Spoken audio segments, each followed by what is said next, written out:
पौराणिक कथाएं। जब सत्यभामा को हुआ रूप का घमंड।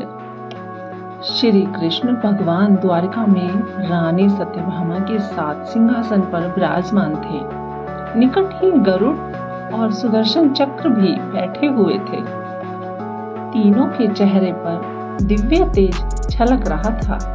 बातों ही बातों में रानी सत्यभामा ने श्री कृष्ण से पूछा कि हे प्रभु, आपने त्रेता युग में राम के रूप में अवतार लिया था। सीता माता आपकी पत्नी थी, क्या वे मुझसे भी अधिक सुंदर थी? द्वारकाधीश समझ गए कि सत्यभामा को अपने रूप का अभिमान हो गया है। तभी गरुड़ ने कहा कि भगवान, क्या दुनिया में मुझसे भी ज्यादा तेज गति से कोई उड़ सकता है? इधर सुदर्शन चक्र ने भी कह डाला, उनसे रहा नहीं गया कि भगवान, मैंने बड़े बड़े युद्धों में आपकी विजय श्री दिलवाई है। क्या संसार में मुझसे भी शक्तिशाली कोई है? भगवान मन ही मन मुस्कुरा रहे थे। वे जान रहे थे कि उनके इन तीनों भक्तों का अहंकार हो गया है और इनका अहंकार नष्ट करने का समय आ गया है।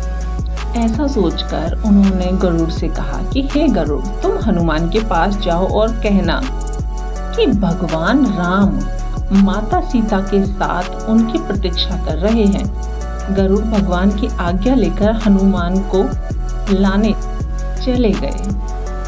इधर श्री कृष्ण ने सत्यभामा से कहा कि देवी, आप सीता के रूप में तैयार हो जाएं और स्वयं द्वारकाधीश ने राम का रूप धारण कर लिया।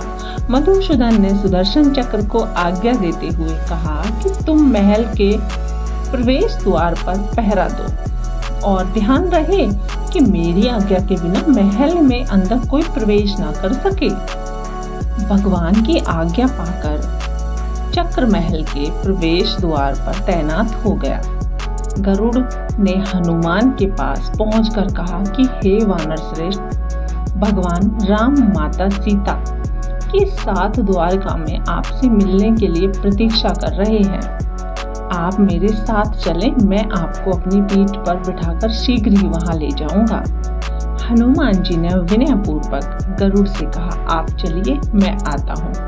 गरुड़ ने सोचा, पता नहीं यह बूढ़ा बानर कब तक पहुंचेगा। खैर, मैं भगवान के पास चलता हूँ। यह सोचकर गरुड़ शीघ्रता से द्वारिका की ओर निकल पड़े। वहां पर क्या महल में पहुंचकर गरुड़ देखते हैं कि हनुमान तो उनसे पहले ही महल में प्रभु के सामने उनके चरणों में बैठे हुए हैं। गरुड़ का सिर लज्जा से झुक गया। तभी श्री राम ने हनुमान से कहा कि पवन पुत्र, तुम बिना आज्ञा के महल में कैसे प्रवेश कर गए? क्या तुम्हें किसी ने प्रवेश द्वार पर रोका नहीं? हनुमान ने हाथ जोड़ते हुए सिर झुकाकर अपने मुंह से सुदर्शन चक्र को निकालकर प्रभु के सामने रख दिया। हनुमान ने कहा, प्रभु, आपसे मिलने से मुझे चक्र ने रोका था, इसीलिए इसे मैंने अपने मुंह में रख लिया। आपसे मिलने आ गया, मुझे क्षमा करें। भगवान मन ही मन मुस्कुराने लगे।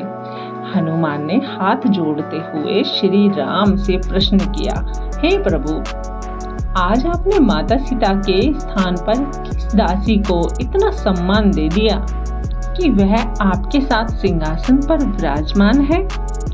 अब रानी सत्यभामा का अहंकार भंग हो गया। उन्हें सुंदरता का अहंकार था जो पल भर में चूर चूर हो गया।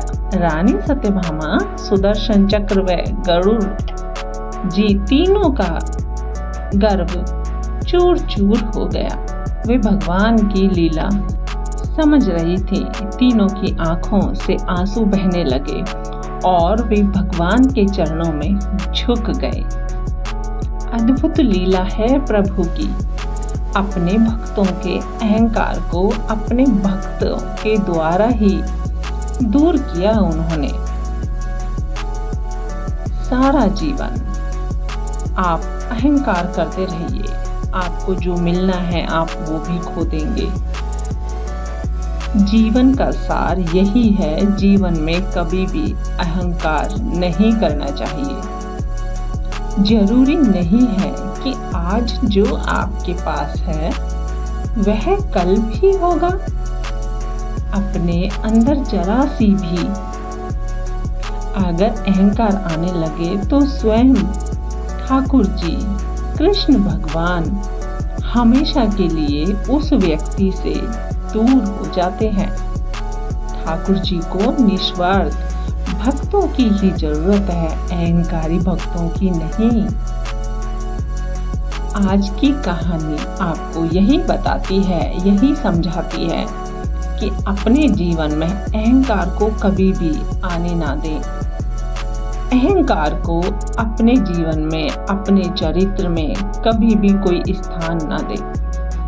स्थान, और अगर किसी को उतारना है, स्थान देना है, तो वो सिर्फ प्यार, मोहब्बत, दूसरे के लिए परोपकारी बनना, दूसरे का सम्मान करना, सही मायनों में इंसान बन के रहना ही भगवान को, ठाकुर जी को अपनी तरफ आकर्षित